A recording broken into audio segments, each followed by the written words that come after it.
आताच काही दिवसांपूर्वी माझ्या कंपनीतील माझे सहकारी रिटायर झाले. त्यांच्या रिटायरमेंट प्रोग्रामला फॅशनप्रमाणे की फुलांपासून बनवलेला किंवा एखादा प्लास्टिकचा बुके देण्याऐवजी मी विचार केला की आपण ग्रीन गिफ्ट देऊ. म्हणजे एखादं असं रोपटं देऊ जे फळझाडांचं किंवा कलमी नाही आहे, तर ते उंच डेरेदार बनणारं असावं. तेव्हा जसं की वडपिंपळ. त्यापैकी मी पिंपळाचं झाड निवडलं.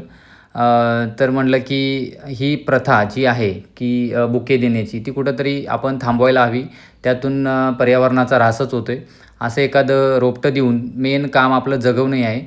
तर त्यासाठी म्हणलं आमच्या सहकाऱ्यांनी लावलं. त्याला मी थोडं पाणी घालू म्हटलं आज. तर या ठिकाणी आज जागतिक पर्यावरण दिनाच्या निमित्तानं मला एक गोष्ट शेअर करायची आहे, की आपल्या देशाची साक्षरता वाढते, सुशिक्षित लोकांचं प्रमाण वाढतंय. लोकं झाडं लावायचा प्रयत्न करत आहेत. पण या ठिकाणी मला एक गोष्ट सांगायची आहे, की ही आपण जी झाडं लावतोय किंवा साक्षरता दर वाढतोय, यावरून असं सिद्ध होत नाही, की आपलं जे जलवायू परिवर्तन आहे, याबद्दल लोकांमध्ये अवेअरनेस आहे किंवा लोकं यामध्ये काही योगदान करतायत. फक्त झाडं लावून भागणार नाही. झाडं लावून हे जे आहे सध्या जे पर्यावरणाचा ऱ्हास होतोय हा रोखता येणार नाही. कितीही साक्षरता आपण कितीही साक्षर झालो, कितीही सुशिक्षित झालो, तरी आपल्या लोकांमध्ये, समाजामध्ये आंतरिक समज नाहीये.